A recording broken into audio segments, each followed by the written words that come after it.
Vamos abrir nossas Bíblias, vamos inicialmente abrir a escritura no livro de Salmos. Vamos abrir no Salmo de número 63 e vamos ler tão somente o versículo 3, tá bom? Diz assim o texto bíblico: porque a tua graça é melhor do que a vida, os meus lábios te louvam. Diga amém. Você pode repetir com o seu coração, dizendo ao Senhor: porque a tua graça é melhor do que a vida, os meus lábios te louvam.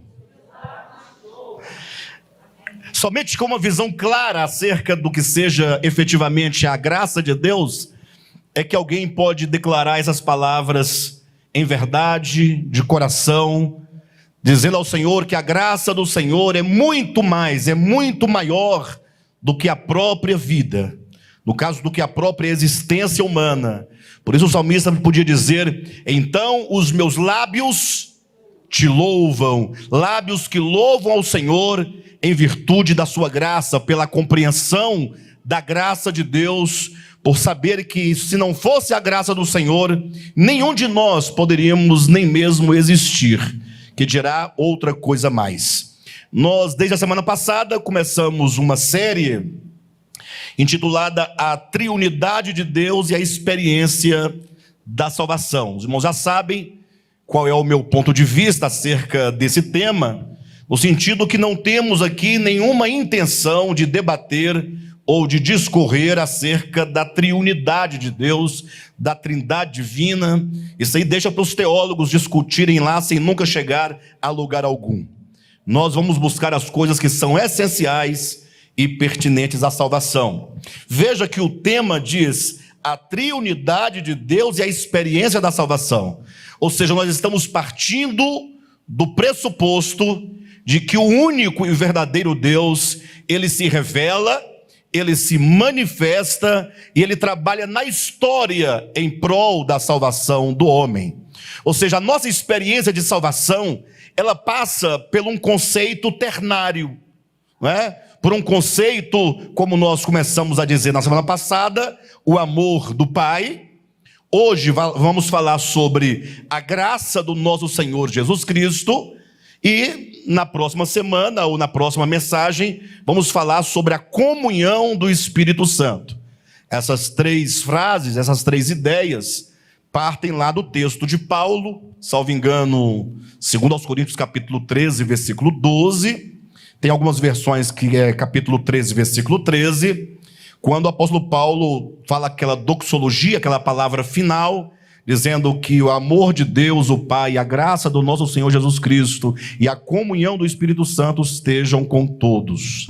E todos dizem amém, né? Então a nossa ideia, a partir desse texto, é que só pode experimentar uma salvação plena aquele que compreende que a fonte da sua salvação e mesmo os seus resultados passam ou começam a partir do amor de Deus o Pai.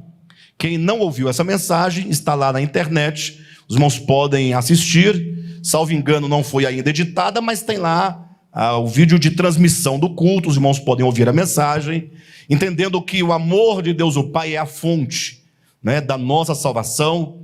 E a pessoa começa, portanto, a experimentar a salvação quando ela começa não somente a sentir, mas também a perceber e a compreender o amor do Pai. O amor do Pai é que nos atrai a Ele.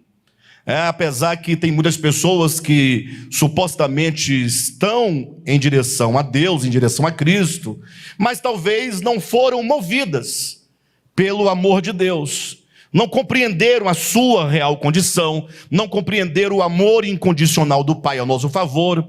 Pessoas que, sobretudo nos dias de hoje, ainda estão muito confusas em relação ao amor do Pai. Se esse amor é amor mesmo, há muitas dúvidas que são levantadas, muitos questionamentos, sobretudo de cristãos que estão cansados de ouvir mensagens baseadas todas no Antigo Testamento. E levantam dúvidas acerca do amor de Deus. Então, quando você compreende o amor do Pai, que é o amor incondicional, Então, logo você começa a se sentir atraído por Deus, com um desejo profundo de conhecer mais e mais a esse Deus, né?